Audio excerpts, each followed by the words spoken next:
அந்த பொண்ணை பார்க்கும்போது என் ஹார்ட் நின்னுச்சு சார். சார் சும்மா ஒரு பேச்சுக்கு சொல்லுவாங்களே, நான் ஒரு பொண்ணை பார்த்தேன்டா செத்துட்டேன்டா சார். நான் உண்மையிலே செத்துட்டேன் சார். எனக்கு போய் 3 மார்க் கொடுத்துருக்கு உங்க டுபாகோ ரேப் சார். நான் தான் சார் 100. என் லவ் 100 சார். நான் 100 சார். 100 100 100 உன் காதல் 100ன்னு யாரா சொன்னா? நீயும் அந்த பொண்ணும் ஒன்னா சேர்ந்தா அந்த காதலுக்கு மார்க் 3 அப்படின்னு சொல்லி குழப்பி வச்சிருக்கு சார் உங்க டுபாகோ ரேப் சார். ஆக்சுவலா உங்களுக்கு காதல் காவலன் அப்படின்ற அவார்டை விட காதல் குழப்பி அப்படின்னு வேணா ஒரு அவார்டு கொடுக்கலாம் சார். காதல் குழப்பி காதல் உடச்சு ஓமம் எடுத்து போட்டுருவேன். மேல கை வைக்கிற சாரி டேய், உன் லவ் ஃபெயிலியர்ன்றதால ஏப்ப தப்பா பேசுறல. ஏப்ப உனக்கு 3 மார்க் தானே நான் கொடுத்தது. அது மாதிரி உன் லவ் சக்சஸ் பண்ணி காட்டுறேன். ஏப் ஃபெயிலியர்னு ஒத்துக்கிறேன். முடிவாடா உன்னால.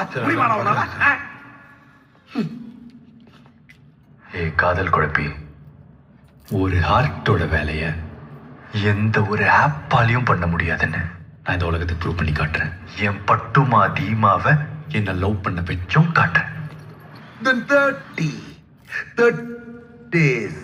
அதுக்குள்ள நீ சொன்னதை உன்னால பண்ண முடியலன்னா எல்லைக்கே பத்தி தப்பா பேசுனதுக்காக எங்க எல்லார் காலில் விழுந்து மன்னிப்பு கேட்டு ஈஸ்ட் ஆர் வெஸ்ட் எல்லைக்கு இஸ் தி பெஸ்ட் அப்படின்னு மார்னிங் ஆஃப்டர்நூன் ஈவினிங் போஸ்ட் போட்டுக்கிட்டே இருக்கணும்.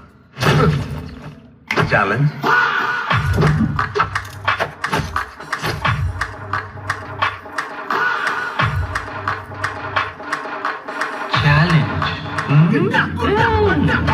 லைக்கோட வாய்ஸுக்கு லைக்குமே சண்டையா? ஜாலியா இருக்கு.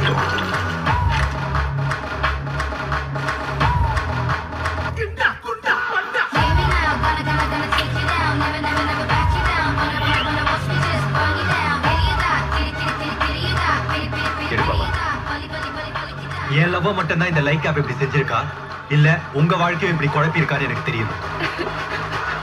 என் வாய்ஸ் கொண்ட இந்த ஆப் எத்தனை பேரோட வாழ்க்கையை காலி பண்ணிருக்குன்னு எனக்கு தெரியும். யாரெல்லாம் இந்த ஆப் எழுத்து முன்னோன்னு நினைக்கிறீங்களோ என்கிட்ட வாங்க. என் கேர்ள் ஃப்ரெண்ட் தீபா மாதிரி விட்டு போயிட்டா ப்ரோ. இந்த ஆப்பை ஒழிச்சே ஆகிறோம். நான் உங்க கூட நிக்கிறேன் ப்ரோ.